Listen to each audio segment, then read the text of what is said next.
मनी दै छी हकार। सावन में आयल कांवर त्योहार सुनु पारस मनी दै छी हकार। सावन में आयल कांवर त्योहार भूत पारत सब नाचे छै अंगना। अभियो बनी एक बेर फिर मिथिला में उगना। अभियो बनी एक बेर फिर मिथिला में उगना। सुनु पारस मनी दै छी हकार। सावन में आयल कांवर त्योहार भूत पारत सब नाचे छै अंगना। अभियो बनी एक बेर फिर मिथिला में उगना। अभियो बनी एक बेर फिर मिथिला में उगना।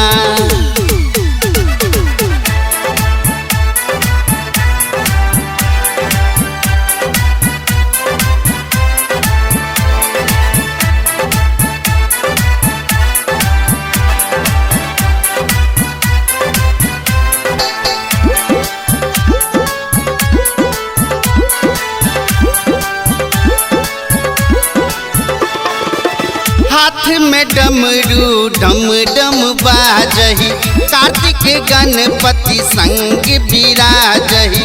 हाथ में डमरू डम डम बाजही कार्तिक गणपति संग बिराज हो। माथे पर चंदा चम चम करैया जटा सो गंगा झरी झरी बहैया। अपरंपार अछि अहाँ के महिमा। अभियो बनी एक बेर फिर मिथिला में उगना।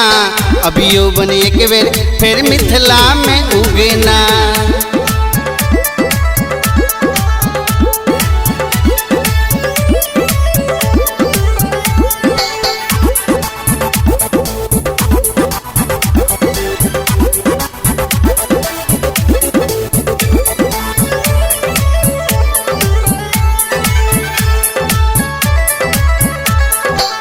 करै छी यहाँ नंदी के सवारी पूजै यहाँ के जग के नर नारी।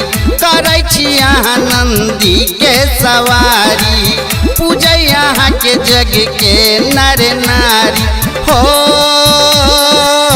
अभियो कैलाश सौ अहाँ दिगंबर जटा में गंगा पहिरले बागंबर। कहती विद्यापति कता गेल रुसना। अभियो बनी एक बेर फिर मिथिला में उगना। अभियो बनी एक बेर फिर मिथिला में उगना।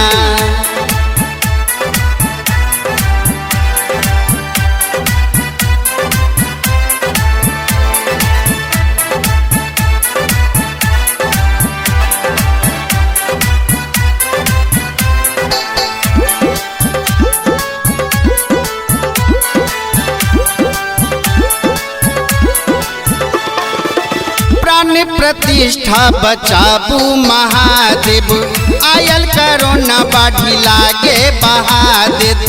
प्राण प्रतिष्ठा बचाबू महादेव आयल कोरोना बाढ़ी लागे बहा देत हो। गौरा कहे छत जाओ मिथिला में स्वामी घूमियो विदे एक बेर अहाँ मसानी। मैला पड़ल छत गंगा आर जमुना। अभियो बनी एक बेर फिर मिथिला में उगना। अभियो बनी एक बेर फिर मिथिला में उगना। सुनु पारस मनी दै छी हकार। सावन में आयल कांवर त्योहार भूत पारत सब नाचे छै अंगना। अभियो बनी एक बेर फिर मिथिला में उगना। अभियो बनी एक बेर फिर मिथिला में उगना। अभियो ना।